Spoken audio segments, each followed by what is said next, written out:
excepcionalmente por causa da sua presença, mas como você sabe, é um grupo que já lê há muito tempo você, já tem você por referência de pensador na nossa, assim, dentro da nossa construção de pensamento, você é muito, muito importante hoje em dia para nós. Então, antes de mais nada, quero te agradecer a presença. Muito obrigada por estar aqui, Peter. Eu queria, claro, agradecer a Gilcelei pelo convite honroso, pela oportunidade de a gente conversar. Parte do grupo, de fato, eu conheço, muitos outros não. Então, vamos lá. Deixa eu só introduzir um pouquinho melhor e dizer o seguinte, eu acho que quase, bom, todos vocês conhecem, inclusive os que se juntaram a nós hoje especialmente, é porque já conhecem Peter, interessados na sua fala, e, bem, a intenção de trazer Peter é sempre presente, mas nesses momentos assombrosos, como diz ele, mais do que tudo, né? Porque, bom, nossos seminários, para quem não sabe, talvez isso aqui depois vá circular na internet, é bom que se diga, é um seminários que já permanecem há mais de 6 anos, né? A presença de João Pesce Schiavon é quinzenal, e a minha, que sou Gilcelei Santos, para quem não conhece também, a gente alterna quinzenalmente, em estudos em torno da psicanálise, da filosofia, introduzindo também muita arte no pensamento. Então eventualmente, eu trago pessoas da arte, da filosofia e da psicanálise para conversar com a gente, né? E o Peter é essa pessoa que já esteve aqui o ano passado, e o ano passado, quando ele esteve, eu disse a ele que eu esperava, sinceramente, que fosse um primeiro encontro de muitos. Por conta do que está acontecendo, por incrível que pareça, ficou mais fácil trazer o Peter, né? Porque assim ficou um pouquinho mais barato e também, lógico, que essa dinâmica facilita que outras pessoas que não podiam estar conosco presencialmente ano passado ou esse ano, talvez não pudessem, que bom, né? Descobrimos aí um novo possível. E trazer o Peter nesse momento é justamente porque, apesar de sempre queremos ouvi-lo falar, como eu dizia, num momento tão assombroso, nada como ter de novo perto da gente um pensamento tão afirmativo como é o do Peter, né? Que sempre nessa potência vital que ele traz na sua fala, nos instiga, né? A todas as vezes que ouvimos ele falar, nos instiga à criação de novos possíveis. E nada melhor do que tentarmos juntos nos instigar nessa direção agora, por tudo que estamos passando. Não acho que seja tão diferente do que já vínhamos vivendo, mas há algo de mais catastrófico nesse momento e que Peter, inclusive, se propõe a falar, onde ele propôs a fala "Nada é possível, tudo é possível. Espectros da catástrofe". E então, esse é o título que ele pediu que a gente utilizasse para a fala dele, e a partir de agora, Peter, os microfones são seus. Ok, então vou primeiro só situar o sentido desse título, e o sentido do subtítulo vai ficar mais claro ao longo da minha fala. Nada é possível, tudo é possível. Eu encontrei essa frase num livro de um psiquiatra e psicanalista que foi muito importante para o movimento de renovação da psiquiatria na França nos anos 50, e quem escreveu isso foi o François Tosquelles. Tosquelles foi uma figura excepcional espanhola, catalão. Ele participou da Guerra Civil Espanhola, e quando os republicanos estavam perdendo a guerra, ele teve que se refugiar na França, se refugiou num asilo psiquiátrico, onde ele teve como, digamos, mascarar a sua identidade, e a partir dali ele trabalhou a vida inteira em instituições e, ao mesmo tempo, fez o seu atendimento como psicanalista. Ele tem uma singularidade que é muito tocante. Ele renovou inteiramente a vida desse primeiro hospital onde ele se refugiou. Por quê? Ele entendeu que havia um paralelo entre campos de concentração na época e esse enclausuramento hospitalar dos ditos doentes mentais.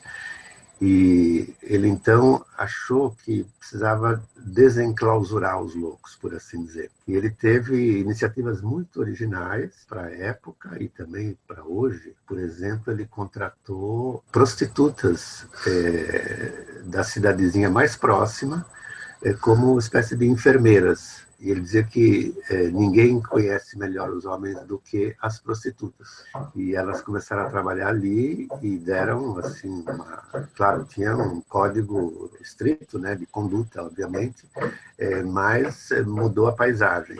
Ou seja, ele desmedicalizou, né, o cuidado com os psicóticos e abriu, digamos, as portas do manicômio e introduziu a psicanálise e toda uma liberdade do ir e vir. Aliás, eu lembrei dele outro dia porque ele dizia, com o sotaque dele catalão, mesmo falando francês, parecia que ele estava falando espanhol, ele dizia que o homem é um animal que precisa ir e vir. Isso hoje para nós soa assim, quase como um sonho, né? Poder ir e vir, que é o que nos está sendo, pela pandemia e outras circunstâncias, está sendo impedido. Mas tudo isso é para dizer o quê? Que ele escreveu um livro chamado O Vivido do Fim do Mundo na Loucura. E parte do livro é sobre Rimbaud, e parte é para fazer uma espécie de descrição um pouco fenomenológica do que acontece nas crises psicóticas. E, entre outras coisas, ele dizia, bom, ali alternam-se estados, né, muito crepusculares, em que o sujeito se sente no fim do mundo, melhor, tem uma vivência de fim de mundo. E isso se alterna com estados em que o sujeito, de repente, sente que o mundo renasceu e que, portanto, tudo é possível. Nada é possível, tudo é possível. E é nessa oscilação que ele via assim, uma das características maiores que ele depois foi analisando com mais cuidado, etc. E eu achei que essa frase expressa um tanto das nossas sensações durante esse confinamento e essa catástrofe pandêmica. Então, esse foi o meu ponto de partida. Dito isso, eu vou começar um comentário um pouco mais longo, porque todos nos dizem, agora a vida vai mudar, um novo normal. Quer dizer, corre por toda parte essa espécie de alerta, tem que mudar de vida. A vida de cada um vai sofrer uma mudança radical. E um filósofo contemporâneo chamado Peter Sloterdijk, alemão, escreveu um livro chamado assim, Você Precisa Mudar a Sua Vida. Só que esse livro foi escrito vários anos antes da pandemia e com um sentido muito preciso que eu vou tentar explicitar agora. O Sloterdijk conta que o poeta Rilke foi assistente do escultor Rodin, aquele que fez o Pensador, né, por 2 anos. Ele era uma espécie de secretário particular do Rodin, na França. E, passado um tempo, ou seja, ele teve uma intimidade muito grande com a arte da escultura, com essa espécie de manipulação dos materiais, da matéria, do mármore, e como é que isso ganhava vida. E, um belo dia, passeando no Louvre, o Rilke cruza um torso grego. E ele tem uma sensação muito forte diante desse torso, porque não tem a cabeça, não tem as mãos, não tem... É apenas um torso nu. Só que ele tem a sensação de que não é ele que está olhando para o torso, mas é como que de dentro do torso, o torso está olhando para ele. E ele vive uma espécie de mensagem que lhe chega da parte do torso, é o torso de Apolo. Então ele escreve um poema a partir dessa vivência forte que ele teve, e no poema dele, em homenagem ao torso de Apolo, o último verso que ele, Rilke, escreveu, diz numa tradução muito fácil e não suficientemente poética, você precisa mudar a sua vida. Então, o Sloterdijk puxa esse verso e dá título ao seu livro.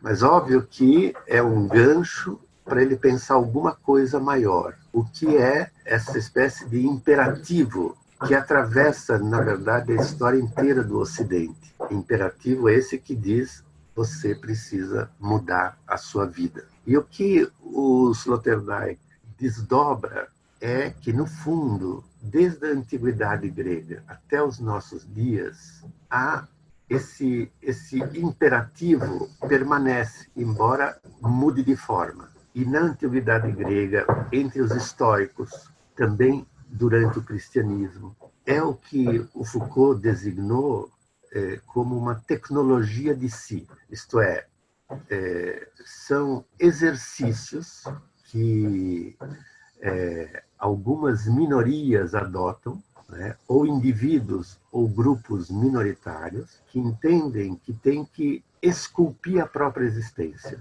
como se a existência fosse um mármore e nós pudéssemos dar a essa existência uma forma elevada, fazer da vida, ou como diria mais tarde Foucault, fazer da vida uma obra de arte. Esses exercícios incidiam sobre o corpo, por exemplo, um certo tipo de regime alimentar, um certo tipo de exercícios concretos, um certo tipo de conduta com o sono, com a alimentação, com a sexualidade, com a dor, uma espécie de tolerância à dor e quase indiferença à dor. Entre os estoicos isso era muito comum, não é? Atingir na vida um grau de indiferença em relação às circunstâncias adversas da existência, né? Inclusive em relação à morte. Então, tudo isso constituía, digamos, em relação à própria alma, né? Também, como na época se dizia, técnicas do tipo, sei lá, acordar e transcrever o seu sonho, ou acordar antes de dormir, rememorar todos os minutos do dia, um modo de meditar sobre a própria vida e tentar pensar o que poderia ser melhorado, o que poderia ser descartado. De todo modo, é um exercício reflexivo sobre a própria existência, mas com uma incidência prática, não é? Não é apenas uma teorização. Se a gente pensa assim, o que é, em grego, exercício, se diz ascesis. Então, no fundo, a gente está falando do quê? De uma espécie de ascese. Né? A ascese pode tomar muitas formas, é um jeito de renunciar a certas coisas, de se disciplinar em outras. Né? Então, tem aí um conjunto ascético que entre os estoicos, que era uma minoria no mundo greco-latino, mas depois foi adotado pelo cristianismo, entre os monges, por exemplo, né? A existência monacal é inteiramente baseada nesses exercícios sobre si. Agora, claro que há diferenças gigantescas. Uma coisa é você querer atingir uma espécie de perfeição na própria vida, ou de beleza, ou de, digamos, indiferença. Outra coisa é você mortificar o corpo em favor de uma vida futura, não é? Como no cristianismo esses exercícios tomaram um sentido de espécie de autoflagelo. Então são sentidos muito diferentes. O que o Sloterdijk tenta pensar é em que medida certos indivíduos ou certos grupos se retiravam do, por assim dizer, rio do tempo e ficavam à margem, ou numa postura de contemplação, ou numa postura de relação com a transcendência, ou, muito mais tarde, numa relação de atitude ética, de secessão, ou seja, de retirada, retirar-se da vida mundana para atingir uma certa virtude, uma certa beleza, uma certa elevação. E aqui vem o ponto que eu queria deixar mais claro, que nessa trajetória toda que o Sloterdijk enxerga ao longo da história do Ocidente, diz ele, há uma espécie de impulso ascensional, isto é, uma verticalização, um desejo de elevação da existência, né? E aí, claro, a elevação pode ter um sentido mais filosófico, pode ter um sentido mais religioso, pode ter um sentido mais pragmático, pode ter um sentido artístico, conforme a época. De todo modo, essa verticalização é alguma coisa que está muito presente, por exemplo, na obra do Nietzsche, né? Vocês pegam Assim Falou Zaratustra, o tempo todo o Nietzsche está falando numa espécie de ascensão da existência, de autossuperação.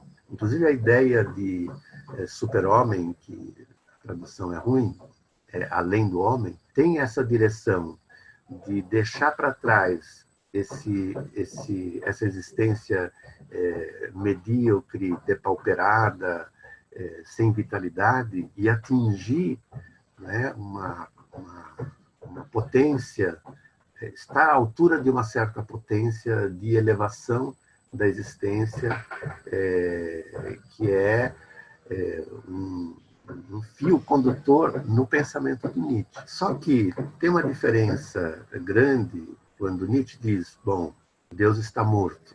Se no cristianismo esse exercício de elevação, essa verticalidade, esse impulso ascensional se dirigia a uma transcendência, que era Deus, com Nietzsche, outra coisa acontece, porque jamais o impulso ascensional visa uma transcendência divina. Portanto, o que é que impulsiona, né, o indivíduo Nietzsche, ou todos aqueles a quem ele se dirige, nesse caminho ascensional?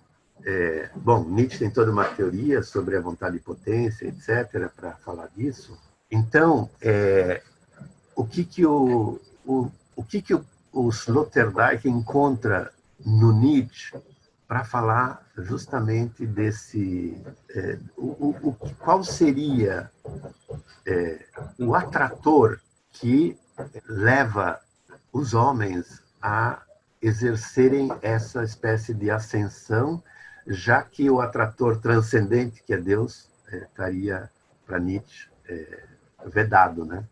É como se antes todo mundo estivesse pendurado numa corda, que Deus está segurando, digamos, e aí o Nietzsche corta essa corda e não é que o homem despenca, mas ele precisa, então, por assim dizer, inventar outras motivações de ascensão. Eu não vou seguir Nietzsche agora, vou seguir o Sloterdijk, porque é aí que a gente entra no nosso tema, praticamente. O Sloterdijk diz, isso em 2016, quando ele publicou o livro, alguns anos atrás já, ele diz assim, apenas a catástrofe é capaz de... Quando ele está falando de catástrofe, ele dá um exemplo da catástrofe climática. E ele diz, apenas a catástrofe pode obrigar, por assim dizer, os homens a atingirem uma altura que esteja à altura da incomensurabilidade da catástrofe. Ou seja, a catástrofe é algo gigantesco, é algo que está além da nossa representação e da nossa compreensão e até do nosso pensamento. Mas o Sloterdijk diz, somente a catástrofe teria condições de oferecer aos homens um imperativo ético à sua altura. E aí ele amarra, isso tudo é muito curto no livro dele, não é o foco, mas eu achei uma pequena pérola, porque apenas a catástrofe pode nos obrigar a mudar de vida. Então, aquele imperativo, você precisa mudar a sua vida, frente à catástrofe, convida cada um a repensar a própria vida, mas no seguinte sentido, e essa que é a atualidade da observação do Sloterdijk. A minha vida é indissociável da vida de todos os seres que habitam a Terra, sejam eles humanos ou não humanos. Ou seja, a minha vida pessoal está ligada, inclusive, à vida dos morcegos e dos pangolins comercializados em Wuhan, na China. Então, digamos, a corrente vital do planeta, ela está tão ligada que qualquer coisa que acontece do outro lado do mundo vai atravessar a minha existência. E a prova disso é a pandemia. Quer dizer, um vírus que saiu lá do outro lado do mundo chegou a nós e nós não podemos pensar nossa existência dissociados de todos os outros viventes que povoam o planeta. E o Sloterdijk dá a isso o nome de, quer dizer, como pensar a imunidade dos vivos. E não dá para pensar só um francês na sua imunidade, ou só um brasileiro, ou só um milionário, ou só um indivíduo. Daí ele extrai essa noção de co-imunismo e de co-imunidade. Só podemos ficar imunes se pensarmos coletivamente. Então, esse é o ponto em que chegou o Sloterdijk. Esse imperativo, você precisa mudar a sua vida, já, segundo Sloterdijk, não pode incidir sobre uma vida individual, deveria se pensar isso de uma maneira mais global e planetária. Ocorre que é muito improvável que o verso do Rilke, hoje, seja utilizado no sentido que lhe deu o Sloterdijk, ou no sentido que lhe deu o poeta, porque, a meu ver, certamente já estão usando essa fórmula e vão usá-la cada vez mais para propalar uma retomada econômica com exigências de trabalho, de dedicação, de horário, de vigilância, ainda mais draconianas do que as que havia antes. Ou seja, no fundo, o que vão nos pedir quando disserem você tem que mudar a sua vida é essa mesma forma de vida, depois a gente pode falar um pouco dela, vai continuar de modo mais opressivo e mais extorcido e numa versão piorada. Quer dizer, eu poderia usar uma noção de um analista político francês chamado Alain Brossard, que chamou isso de restauração. O que é uma restauração do ponto de vista político? É assim, depois de uma revolução, muitas vezes acontece uma contra-revolução, que é o que se chama de uma restauração. Só que na restauração não se regride ao status quo anterior à revolução, mas como que se avança da maneira mais agressiva em direção a uma regressão. Sei lá, por exemplo, hoje em dia, retomar a produção numa velocidade redobrada, inclusive para compensar a interrupção acidental, entre aspas, que foi a pandemia, e sempre segundo o axioma da produtividade, do lucro, em favor das corporações e do sistema financeiro, retirando os direitos trabalhistas, a proteção social, a preservação do meio ambiente. Ou seja, tudo isso é uma restauração no sentido político. Ou seja, é continuar do mesmo jeito, muito piorado. E uma das pioras que nós, brasileiros, mas talvez também os americanos, já está sentindo assim na pele, é aquilo que o Vladimir Safatli chamou de desafecção, uma espécie de indiferença afetiva diante do sofrimento alheio, né? Esse seria o afeto predominante no contexto fascista, né? Isso é muito grave, porque o efeito desse vírus é muito mais letal do que a própria pandemia. Olha, eu não estou vendo vocês todos agora porque eu estou seguindo um texto, mas deixa eu dar uma olhada como é que estão vocês aqui, se estão mais ou menos vivos e aguentando. Perfeitamente.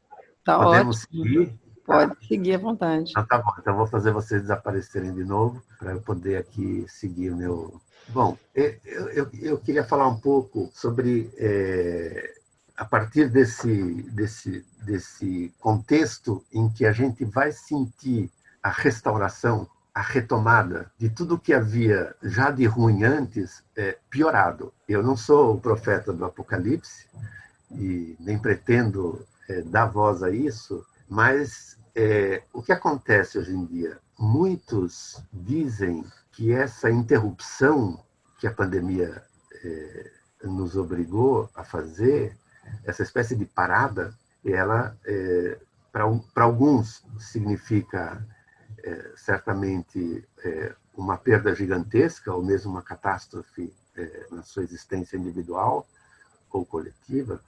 Para outros, pode ser significada como uma oportunidade. Também aí entra aquela ideia de que nada é possível e, de repente, no meio dessa parada, há vislumbres de que, puxa, então dá para parar o capitalismo. O capitalismo pode ser interrompido. Aí há um vislumbre de outros possíveis que estariam disponíveis para nós. Mas eu queria ilustrar isso com uma imagem que veio de um dos textos que a gente publicou na nossa série Pandemia Crítica, que é da nossa editora N-1. A gente publicou 133 textos, um por dia, desde o começo da pandemia. E um deles é de uma dupla, se chama Stéphane Hervé e Lucas Salles, que disse o seguinte, mais ou menos: não é hora de ler Camus, nem Agamben, é hora de ler Tolstói, Guerra e Paz. Por quê? Porque nesse romance gigantesco, é sobre o que trata o livro, sobre a guerra, né? O Napoleão invadindo a Rússia. E tem dois personagens que o Tolstói descreve, um que é o governador de Moscou, e outro que é o marechal que está encarregado de dirigir as tropas russas para defender não só a Rússia, mas também Moscou. E o que acontece? O governador de Moscou, ele vê a catástrofe chegando, o caos, e ele começa a ativar, e tem gestos, ele tem uma espécie de ativismo, ele precisa fazer alguma coisa, ele não sabe o quê. Faz uma coisa, faz outra, toma uma medida que vale para a cidade inteira, depois cancela. Ele é aquele que não sabe o que fazer com o caos e que quer guerrear o caos com um ativismo mais caótico do que o próprio caos. Em contraste com esse personagem, tem um outro, que é o Marechal de Campo, que, no fundo, é um sujeito muito curioso. Ele é caolho, ele é manco, ele adormece nas reuniões do alto comando militar, ele parece um pouco sempre distraído, displicente, cansado, né? E, no fundo, ele é quase aquele que desiste.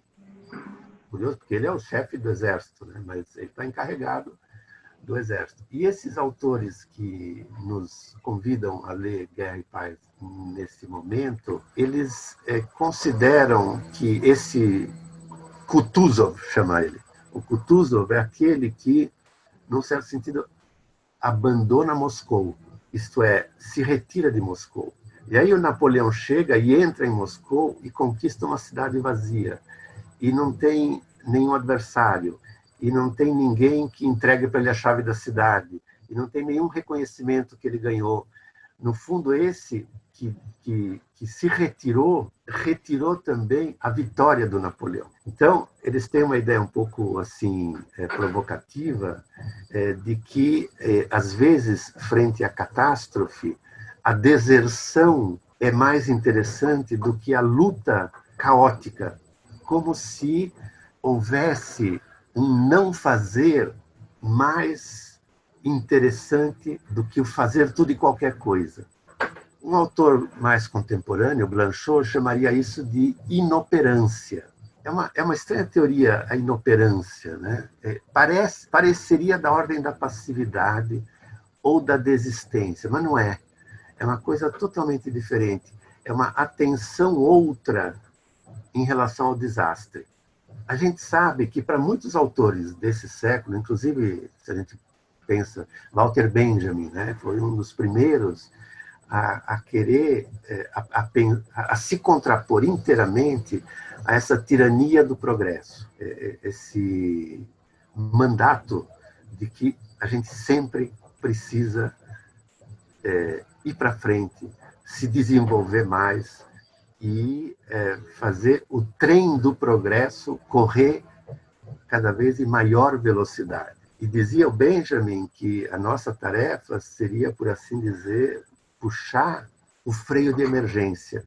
E talvez a gente esteja nesse momento em que alguns pensem justamente isso, que seria preciso essa parada, ainda que ela tenha sido desencadeada por uma pandemia e todo o sofrimento que vem junto. Ao invés de uma mobilização infinita, uma espécie de desmobilização. Eu sei que é muito difícil para pensar nesses termos quando tantas tarefas pragmáticas nos esperam.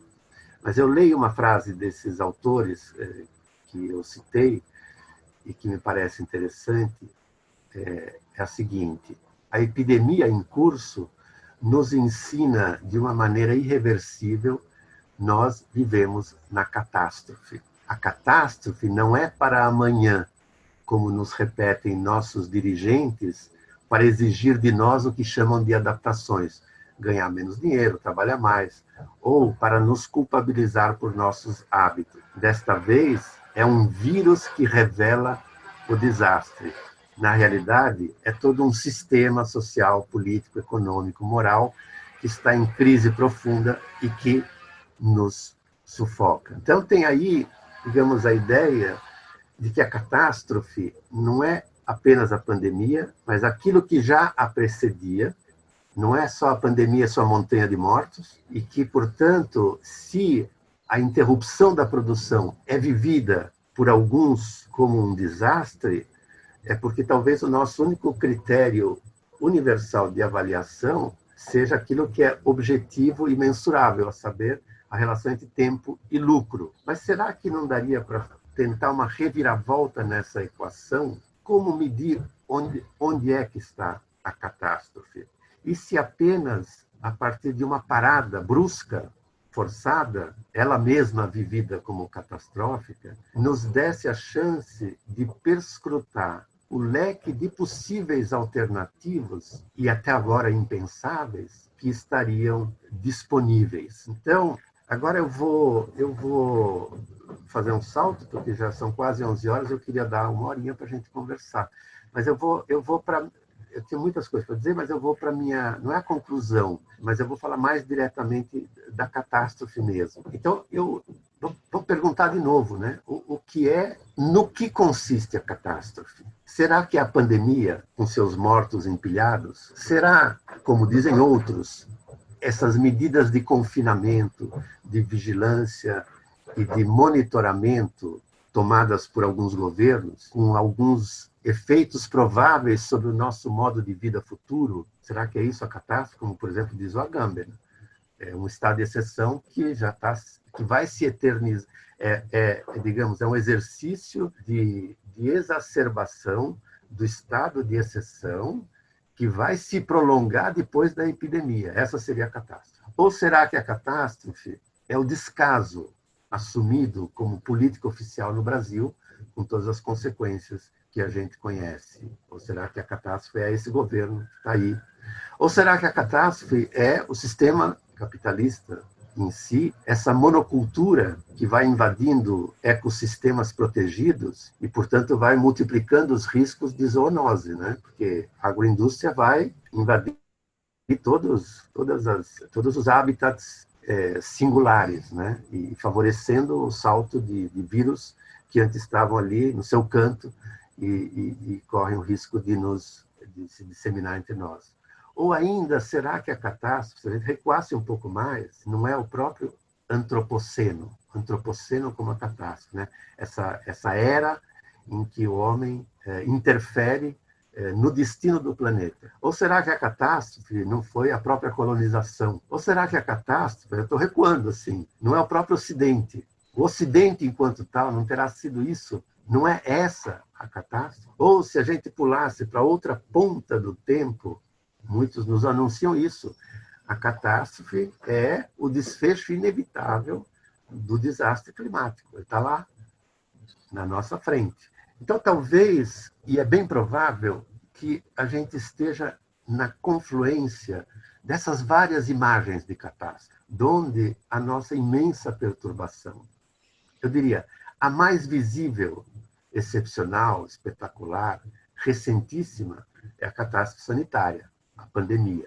A mais cotidiana e que nos vem de longe, eu diria, é a máquina do mundo girando azeitadamente, pelo menos desde a Revolução Industrial.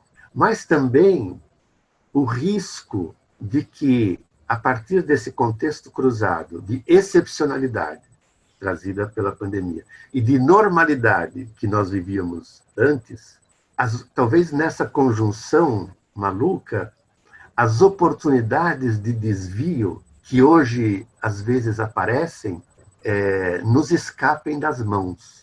Tem uma frase excepcional do Walter Benjamin: a catástrofe ter perdido a oportunidade. A verdadeira catástrofe é que as oportunidades que surgiram mesmo no meio de uma suposta catástrofe nos escapem das mãos.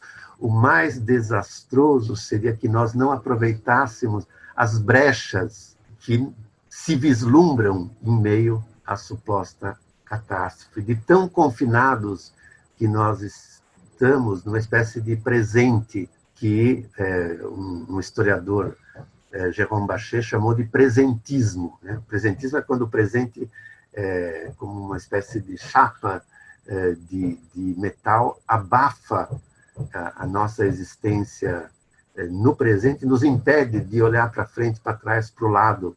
Né? Quando um presente sempre, a gente sabe disso, é composto de linhas processuais cruzadas, não só temporalidades diversas, mas direções discordantes. Né? Quem disse que o tempo vai para frente apenas? Ou que o tempo...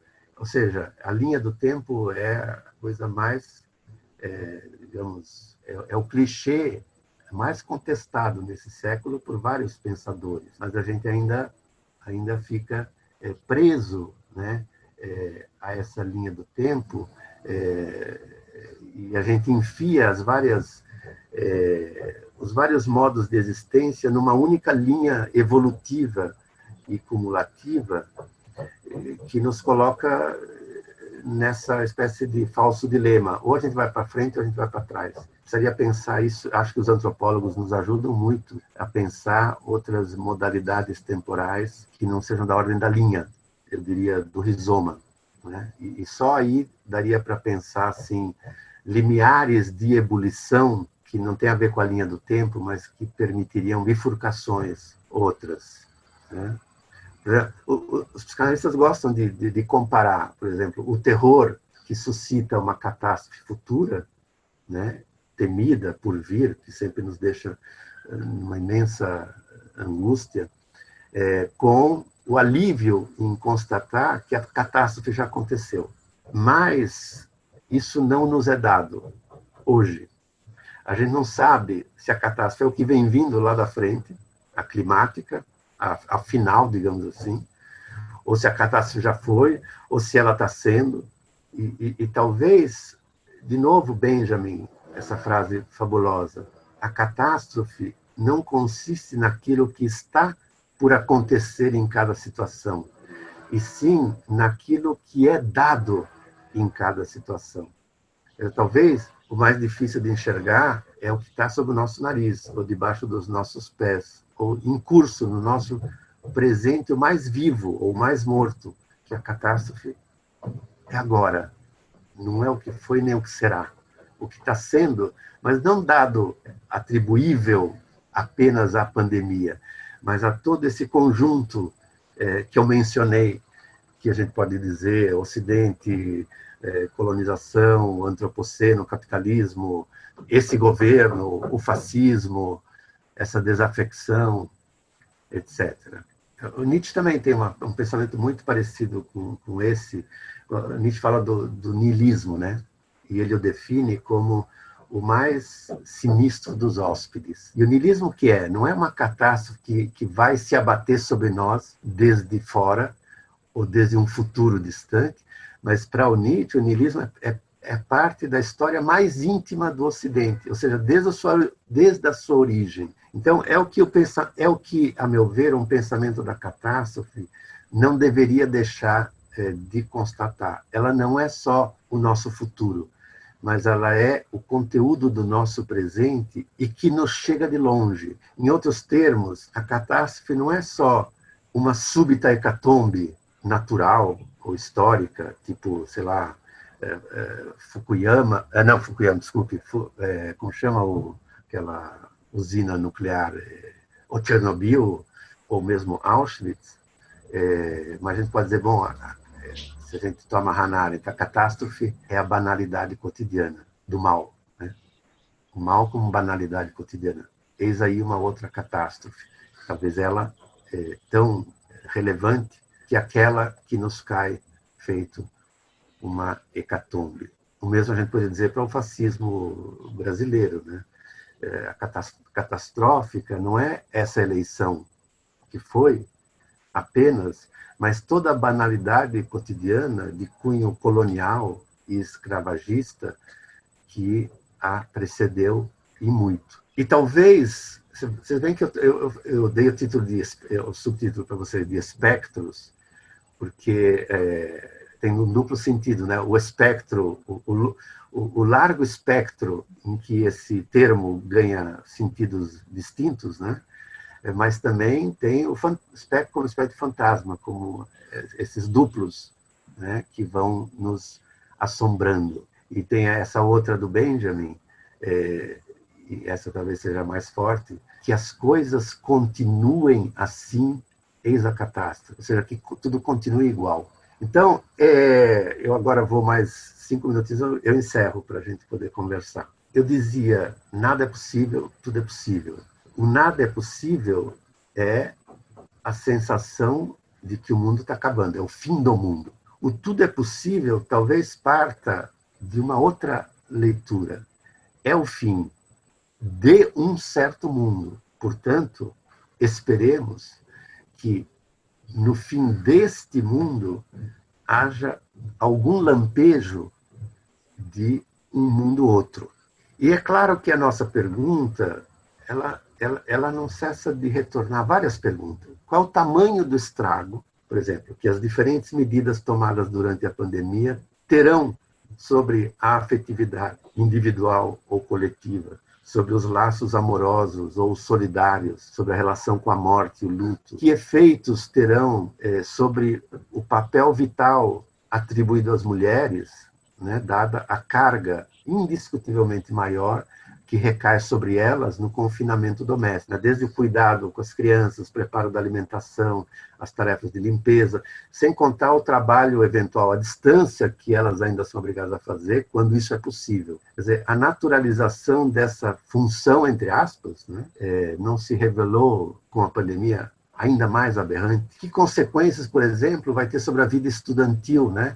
O Agamben escreveu um artigo dizendo acabou, a vida estudantil acabou. Agora essa teleensino à distância matou e já estava morto aquilo que é o núcleo da vida universitária, que é a vida estudantil, que é aquele contágio de corpo a corpo na inquietação juvenil ou humana, enfim.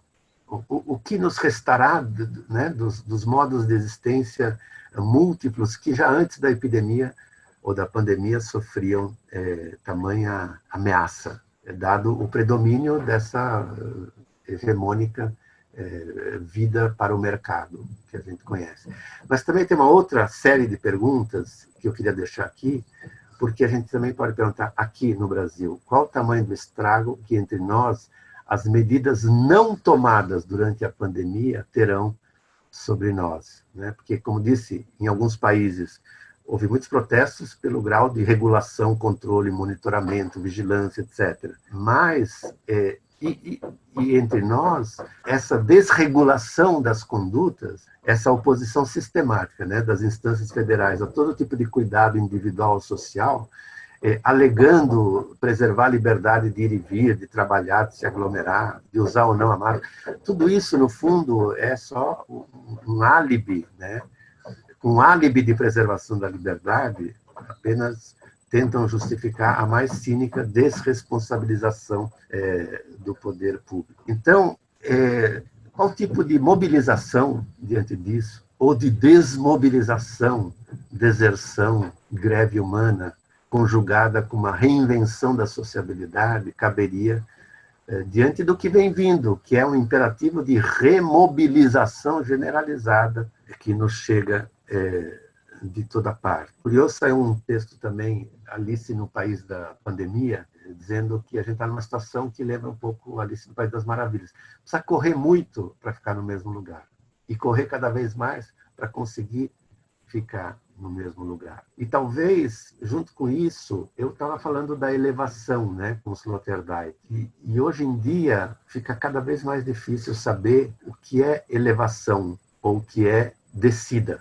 Eu diria assim, entre os estoicos estava claro, também no cristianismo, também no Renascimento, também talvez no século XIX, com certos poetas, Baudelaire, etc., estava claro o que seria elevar-se. Então, e hoje fica cada vez mais difícil saber o que é essa direção ascensional. Alto e baixo se confundem, atingindo talvez aquilo que o Nietzsche mais temia, uma espécie de platitude, de indiferenciação, em que já nada vale mais do que outra coisa, porque tudo se equivale. E eu diria, quando tudo se equivale, é porque já nada mais vale a pena. Ou seja, vale tudo e qualquer coisa. Isso é uma definição, hein? Nada vale, tudo se equivale. Nada mais vale a pena, vale tudo e qualquer coisa. É uma definição de niilismo. Ou será uma definição de pós-modernidade? Ou será uma definição desse neofascismo? Ou será esse irônico avatar de uma transcendência louca, que é o que o Bruno Latour chama de planeta exit. O que é o planeta exit? Tipo assim, Elon Musk, né?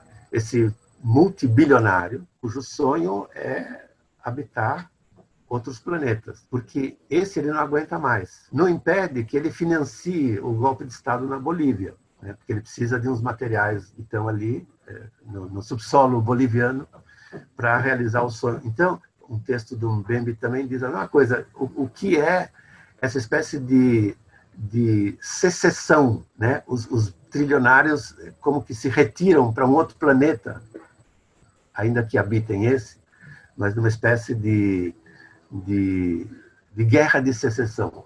Agora, então vou às minhas conclusões, né?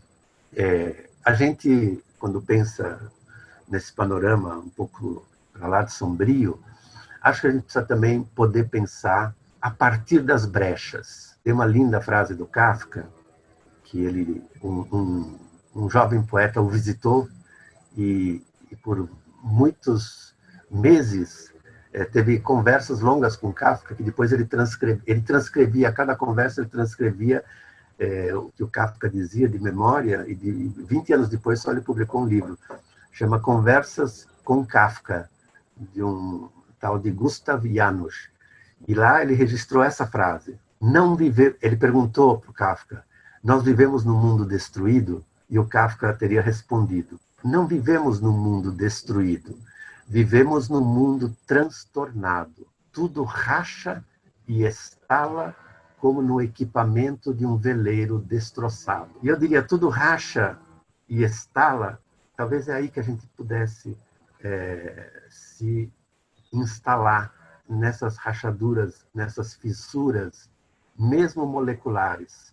Porque, às vezes, um conjunto molar desaba precisamente a partir dessa espécie de potência do micro, do menor, do desvio, né? O fato essa palavra desvio, ou essa palavra deserção, nos chama hoje.